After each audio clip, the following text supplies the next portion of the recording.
इस बिल के थ्रू जो 33% रिजर्वेशन हुई है इन द स्टेट असेंबलीज और इन द लोकसभा, इस बिल से हम अपनी बात रख सकते हैं उनके सामने। वुमेन एम्पावरमेंट के लिए बहुत ज़रूरी है कि वो घर चलाने के साथ साथ वो देश चलाने की क्षमता भी रखती हैं। It's a very great success towards the gender democracy. हमारे पास लॉज भी आएंगे and I think it's high time कि वुमेन को रिजर्वेशन मिले। आई विल बी ग्रेटफुल कि मोदी सरकार ने इतना अच्छा स्टेप लिया है वुमेन के हित में। नमस्कार, एपीएन न्यूज देख रहे हैं आप और मैं हूं आपके साथ वक्ता दुबे। इस वक्त सबसे ज्यादा चर्चा का विषय जो बना हुआ है वो है महिला आरक्षण बिल, क्योंकि मोदी सरकार ने इसको अपनी कैबिनेट में मंजूरी दे दी है और आज इसको नए संसद भवन में पेश भी किया जा सकता है। पहली बार ऐसा देखने को मिलेगा कि जो विपक्षी पार्टी है, मुख्य विपक्षी पार्टी कांग्रेस भी इसका समर्थन करती हुई आ रही है। हमारे साथ कई लॉ इंटर्न्स भी मौजूद हैं, उनसे जानने की कोशिश करेंगे कि महिला आरक्षण बिल को लेकर उनका क्या कुछ सोचना है। क्या नाम है आपका? मैम मेरा नाम लक्षिका तोमर है।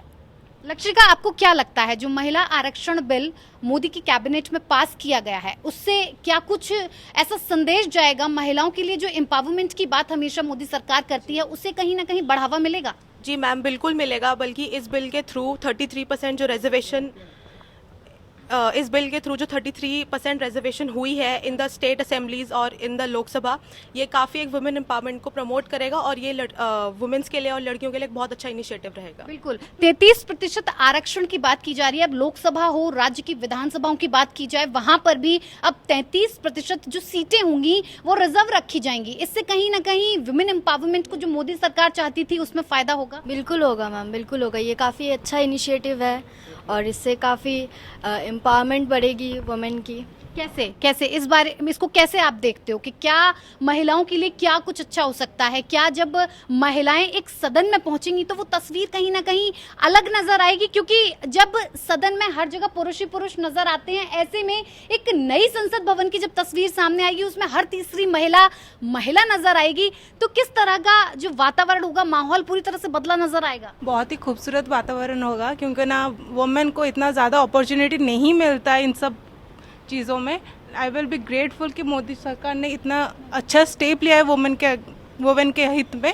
सो बिल्कुल सपोर्ट किया जाना चाहिए मैम, क्योंकि महिला सशक्तिकरण में अगर पिछले कई सदियों के इतिहास को देखा जाए तो औरत को घर संभालने के लिए गया, जो आधी आबादी है उसको कहीं रिप्रेजेंटेशन दिया ही नहीं गया। वुमेन एम्पावरमेंट के लिए बहुत ज़रूरी है कि वो घर चलाने के साथ साथ वो देश चलाने की क्षमता भी रखती हैं। क्योंकि हम लोग जैसे अब लोकसभा राज्यसभा में हैं तो हमारे वहाँ पे सीट्स वगैरह होनी चाहिए, हम लोग अपना पॉइंट ऑफ व्यू रख सकते हैं वहाँ पे उनके लिए।